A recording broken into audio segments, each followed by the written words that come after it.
మన పాఠశాలకి జేజేలు.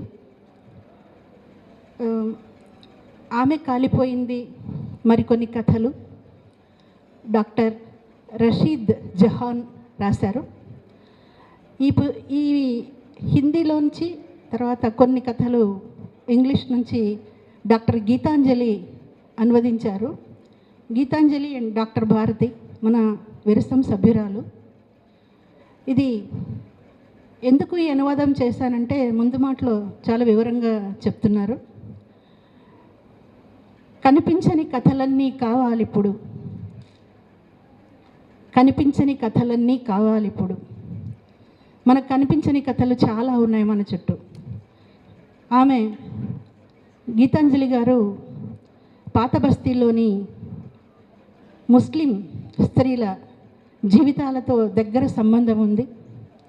Husband stitch అనేటువంటి పుస్తకం రాశారు కథలు. ఆ కథలు 4 భాషల్లోకి అనువదింపబడినాయి. ఆమె అడవిని జయించింది మనకందరికీ తెలుసు. ఆ పుస్తకం కూడా 2 భాషల్లోకి అనువాదమైంది. అది MA పాఠ్యాంశంగా కూడా ఉంచారు. మరి గీతాంజలి ఈ పుస్తకాన్ని ఎన్నుకోవడం, డాక్టర్ రషీద్ జహాన్ని ఎందుకు ఎంచుకొని ఈ కథలను ట్రాన్స్లేట్ చేశారంటే ఆమె మాటల్లోనే, డాక్టర్ రషీద్ జహాన్ ఒక గైనకాలజిస్టు. ఈ కథలన్నీ 1920 నుంచి 52 మధ్యకాలంలో రాశారు. ఆమె గైనకాలజిస్టుగా ఒక ముస్లిం సమాజంలో అప్పటికి ఆమె కమ్యూనిస్ట్ పార్టీలో పనిచేసేటువంటి వ్యక్తి. అంతేకాకుండా తల్లిదండ్రులు ఇద్దరు కూడా, తండ్రి రచయిత, తల్లి కూడా తండ్రికి తోడ్పాటుగా చాలా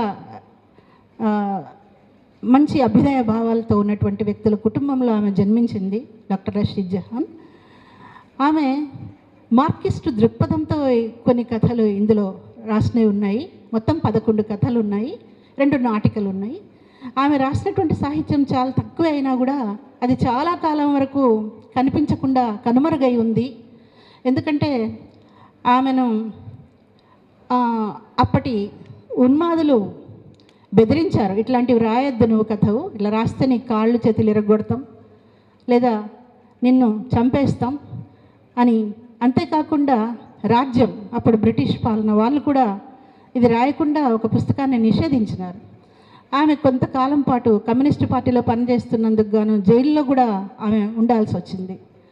ఇలాంటి పరిస్థితిలో ఆమె రాసినటువంటి కథలకు ఒక విశిష్టత ఉంది. ఆమె దగ్గర ఒక డాక్టర్గా ఆమె చూసినటువంటి పేషెంట్లను ఆమె చాలా ఆర్ద్రంగా, చాలా సున్నితమైనటువంటి మనస్సుతో వాళ్ళని అర్థం చేసుకుంటూ చాలా అద్భుతంగా ఈ కథలు రాశారు. నేను అన్నీ చెప్పాను, ఒక చిన్న కథ మాత్రం ఒక ఉదాహరణ చెప్తాను. ఇందులో మొదటి కథ ఆమె అనేటువంటి కథలో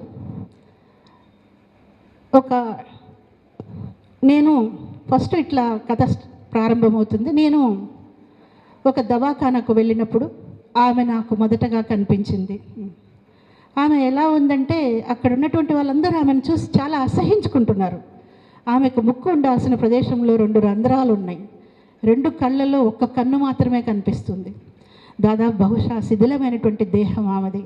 అక్కడ ఉన్నటువంటి వాళ్ళందరూ ఆమెను అసహించుకుంటున్నారు, డాక్టర్తో సహా. డాక్టర్ కూడా ఆమెను తొందరగా గాబరా పెట్టేసి ఏవో మందులు రాసిచ్చి పంపించాలని డాక్టర్ ముఖంలో కూడా ఆమె పట్ల ఫీలింగ్ కనపడుతుంది. నేను ఆమె వైపు చూశాను, చిన్నగా ఒక చిరునవ్వు నవ్వాను. ఆమె కూడా నన్ను చూసి చిరునవ్వు నవ్వినట్లు అనిపించింది అని అంటారు. అలాంటి ప్రతి వాక్యము చాలా సున్నితంగా ఉంటుంది. మళ్ళీ మేమిద్దరము కిటికీ దగ్గర కలుసుకున్నాము. నువ్వు ఎక్కడుంటావు అని నన్ను అడిగింది ఆమె. నేను పలానా చోటు ఉంటానని చెప్పాను నేను. మరి అంతలోనే కాంపౌండర్ వచ్చి, ఈమె పరమ నికృష్టురాలు, ఆమె వేశ్య, శరీరం అంతా పుండ్లతో ఈ హాస్పిటల్కి వస్తుంది, ఎవరు భరించలేకపోతున్నారు ఆమెతో నీకు మాటలు ఏంటన్నట్లుగా ఆ కాంపౌండరు ఆమె గురించి నాకు చెప్తారని రచయిత్రి చెప్తుంది. అయితే ఈమె టీచర్గా పనిచేస్తుంటుంది. అక్కడికి ఈమె వస్తుందన్నమాట. ఒకసారి వచ్చి ఎదురుగ్గా నిలుచుకుంటుంది. ఈమె కూర్చోమని చూపిస్తుంది. ఈ సీట్లో కూర్చుంటుంది. ఆమె చేతిలోంచి ఒక మల్లెపూల దండ ఆమె టేబుల్ మీద పెడుతుంది. ఆమెకు అసహ్యం అనిపిస్తుంది ఒక క్షణకాలం పాటు. దాని అయినా తీసుకొని ఆమె తలలో తురుముకుంటుందంట. అలా రోజు ఆమె రావడం, ఏదో ఒక పువ్వు ఇవ్వడం, జస్ట్ ఆమెను కూర్చొని చూస్తూ ఉండడం, వెళ్ళిపోతూ ఉంటుంది. వీళ్ళందరూ కూడా అక్కడ పనిచేసేటువంటి ఒక ఆయా ఈ ఒకసారి పొరపాటున ఆమె తుమ్మితే ఆ గోడ మీద తన ముక్కులోంచి చీముడంతా పడుతుందంట. పడితే అక్కడ ఉన్నటువంటి ఒక ఆయా వచ్చి చాలా తీవ్రంగా ఆమెతో ఘర్షణ పెట్టుకొని ఆమెను కొడుతుంది, తంతుంది, కాళ్ళతో కూడా తంతుంది. ఆమె నిస్పృహగా పడిపోతుంది, నిస్సహాయత స్థితిలో దుఃఖిస్తూ ఉంటుంది. ఆమె గాయమవుతుంది. అప్పుడు ఈమె రచయిత్రి టీచర్గా అక్కడ పనిచేస్తుంటుంది బాలికల పాఠశాలలో. ప్రిన్సిపల్, టీచర్లు, ఇతరులందరూ కూడా ఆమెను అసహించుకుంటుంటారు. ఎందుకు ఆమెను అలో చేస్తున్నావు, ఇది బాలికల పాఠశాల, ఇక్కడ మిగతా వాళ్ళ మీద ప్రభావం ఉంటుంది కదా, సమాజం మనల్ని గురించి ఏమనుకుంటుంది అని వాళ్ళందరూ ప్రతిఘటిస్తుంటారు.